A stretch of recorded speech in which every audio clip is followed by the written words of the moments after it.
Esta primavera, florescemos juntos.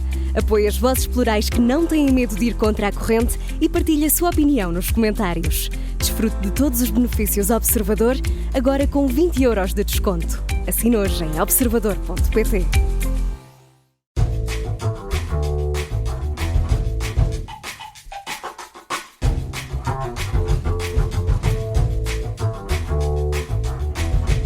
Começa agora o Linha da Beira Alta na Rádio Observador Viseu. Este é o programa em que falamos com figuras e personalidades de destaque que marcam o Distrito Viseu. Eu sou o João Costa e Silva e ao longo desta hora os nossos ouvintes são também convidados a participar, a deixarem as suas opiniões através do WhatsApp 91002 4185 e podem também fazê-lo através do endereço de e-mail viseu@observador.pt.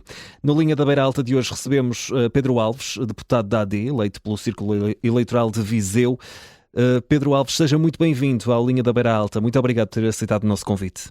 Muito obrigado, João. Muito boa tarde. Agradeço também mais uma vez o convite para poder estar aqui na Linha da Beira Alta. Pedro Alves, vamos para eleições antecipadas. Vamos ter, inclusive, 3 atos eleitorais no espaço de 9 meses. Além das eleições antecipadas que vão acontecer em maio, o país vai ter eleições autárquicas em setembro, outubro, ainda não há uma data definida. Eleições presidenciais em janeiro do próximo ano. Claro que vamos ter de falar aqui da realidade a nível nacional, mas vamos tentar ajustar também aqui à realidade do Distrito Viseu e perguntar-lhe de que forma é que estas eleições antecipadas podem também afetar o trabalho das autarquias, precisamente, e dado este dado acrescido que é um ano de eleições autárquicas. Naturalmente que se interrompemos uma legislatura, haverá qual implicação direta no normal funcionamento das instituições e, em particular, neste caso em concreto que pergunta, das autarquias locais, condicionando também todo o processo eleitoral autárquico. Dizer, em primeiro lugar, que só há eleições legislativas porque o Partido Socialista e o Chega e toda a esquerda assim o entenderam. Não houve, por parte do Partido Socialista em particular, qualquer tipo de transigência em relação àquilo que foi a proposta que o Governo colocou em cima da mesa a quando da discussão da moção de confiança, em que o objetivo desta moção de confiança não era fugir à comissão de inquérito que o Partido Socialista propunha, sempre se aceitou esse escrutínio que devia ser feito para dar os esclarecimentos, uma vez que era essa a vontade do Partido Socialista. No entanto, era importante também que houvesse a estabilidade suficiente para que o Governo pudesse exercer as suas funções de um modo mais transparente. E nesse sentido, como não foi essa a vontade, estamos hoje em eleições. O Partido Socialista assim o entendeu e por isso vai haver naturalmente consequências para o funcionamento das autarquias, desde logo com a execução do PRR, desde logo pela incapacidade de um Governo de gestão de poder tomar algumas medidas. O país vai ficar aqui em suspenso naquilo que são as competências do Governo para executar, por um lado, o orçamento que foi aprovado, com as medidas que já estavam em curso, com o programa de Governo que foi também ele validado pela Assembleia da República e que o Partido Socialista permitiu que o Governo assim o fizesse, e que foi um Governo que emanou de uma maioria, de uma vitória eleitoral nas últimas eleições legislativas e que, por essa mesma razão, agora está comprometida a sua execução pela irresponsabilidade e pela falta de sentido de Estado que o Partido Socialista teve, em particular Pedro Nuno Santos, que, entenda-se, não tem propriamente um histórico de responsabilidade ao nível da governação, como nós sabemos, nos anos em que foi membro dos governos do Partido Socialista, seja como secretário de Estado, seja, por último, enquanto governante e ministro, em que conhecemos um conjunto de trapalhadas, de irresponsabilidades, de esquecimentos que Pedro Nuno Santos acabou por nos oferecer.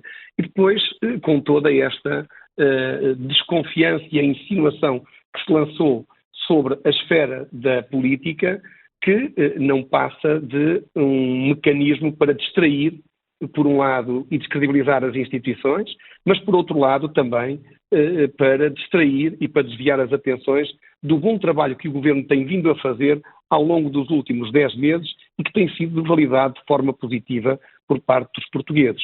Logo, o Partido Socialista, percebendo que quanto mais tempo o governo estivesse no poder, necessitava de criar aqui um mecanismo que obrigasse a que as eleições pudessem ser antecipadas e criou aqui uma falsa questão, uma questão de natureza jurídica para criar uma crise política em torno da credibilidade do Primeiro-Ministro, que sempre se prestou a todos os esclarecimentos, que não tem qualquer tipo de crime ou ilegalidade conhecida ou acusação constituída e que, por essa mesma razão, trata-se apenas de uma estratégia que visa fazer só o achincalho pessoal e uma manobra de natureza política ou partidária de uma politiquice que apenas tem como objetivo procurar pôr em causa todo o regime e com o qual nós não vamos pactuar e que vamos lutar com todas as nossas forças e convicções para demonstrar que Portugal só tem futuro se houver alguém com este mesmo sentido de responsabilidade, um projeto político reformador e transformador para Portugal, como aquele que temos nós vindo a executar ao longo destes últimos 10 meses. Pedro Alves, os casos não são comparáveis, mas o governo socialista caiu, na altura com António Costa. Aqui foi a questão de uma moção de confiança e estas suspeitas por parte da alegada e da empresa familiar do primeiro-ministro, Luís Montenegro. Tendo em conta estas questões que têm existido no governo português e de governos que acabam por cair, não pensa que isto pode levar à descrença de alguns portugueses nos partidos políticos pelo facto de serem eleições tão sucessivas umas atrás das outras, ainda que os casos aqui sejam diferentes e não possam ser comparáveis? Naturalmente que sim, e isto também preocupa. O que acabei de referir foi dizer que o que estava em causa, efetivamente, era o próprio regime em si, ou seja, é a democracia. Neste momento, nunca o Partido Socialista se comportou da forma como Pedro Nuno Santos se tem comportado nos últimos 6 dias. Pedro Nuno Santos fez mais mal à democracia nos últimos 6 anos, nos últimos 6 dias, do que André Ventura nos últimos 6 anos. Isto foi o que disse o nosso Presidente da Assembleia da República ontem à noite no Conselho Nacional e que eu subscrevo. Nunca, em momento algum, houve deriva populista desta forma como Pedro Nuno Santos tem tentado fazer crer.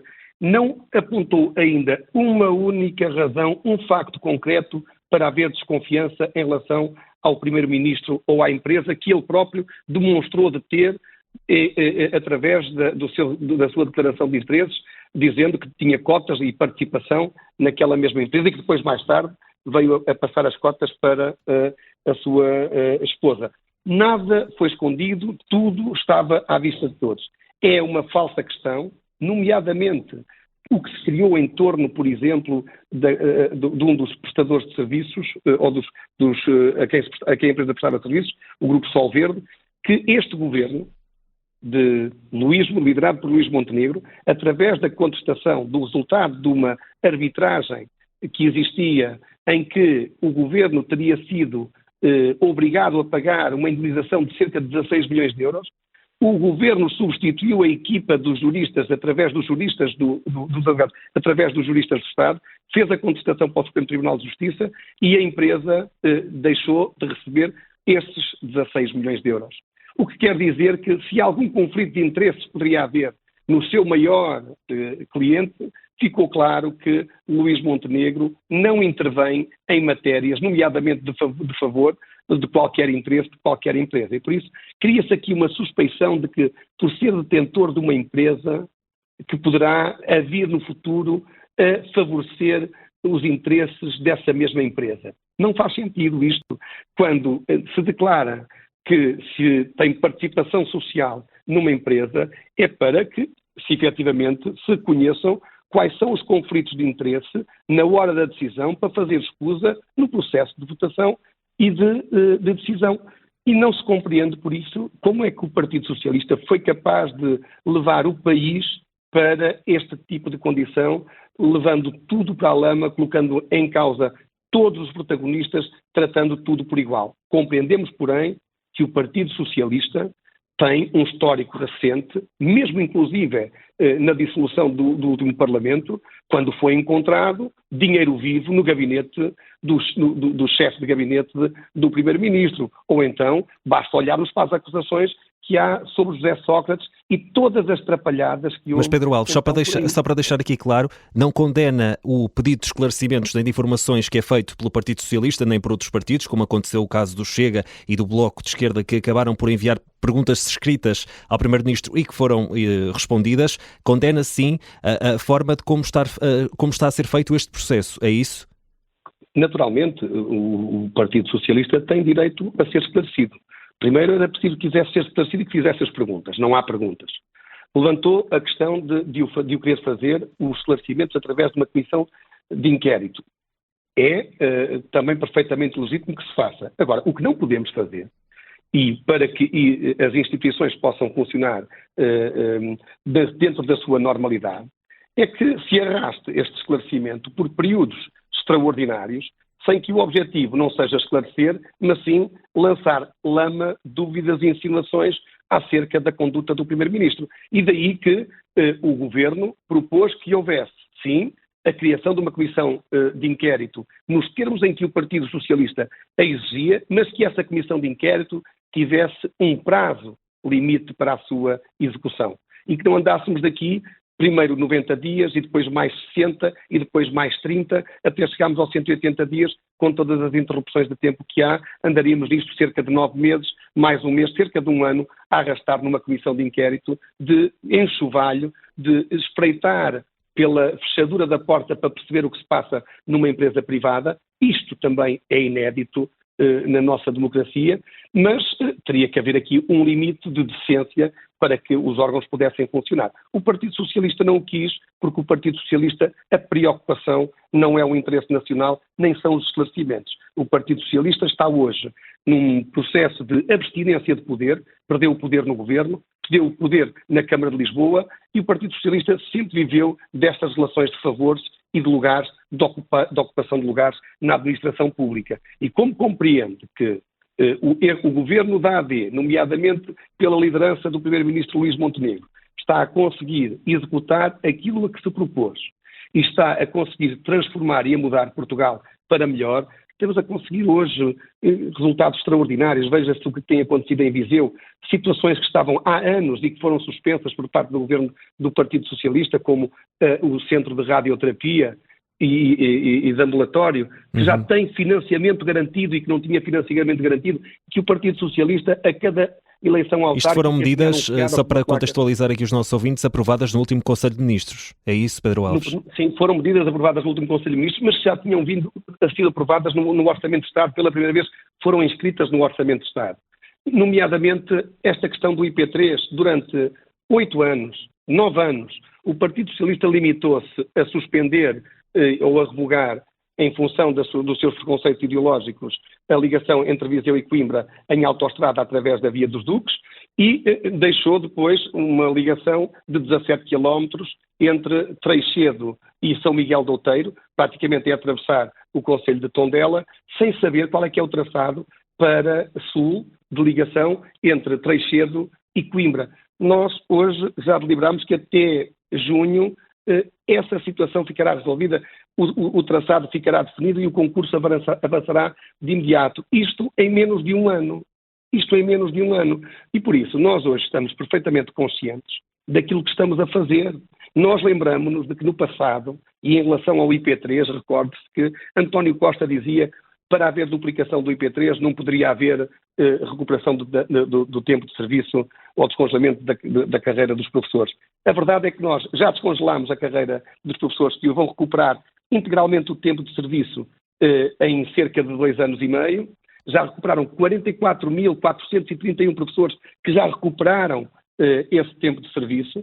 Foi este governo que tomou esta medida, mas que os professores eram ameaçados pelo Partido Socialista, por António Costa e pelo Partido Socialista, como sendo uns malfeitores humilhados na sua condição profissional. Nós valorizamos a carreira docente e, simultaneamente, permitimos que se faça esta duplicação do IP3. Afinal, tudo era possível. Não era possível porque não havia vontade, ou se calhar porque os objetivos seriam outros. Em relação à nossa região, os governos do Partido Socialista prejudicaram-nos sempre nos processos de decisão. E hoje os vizinhenses podem contar connosco.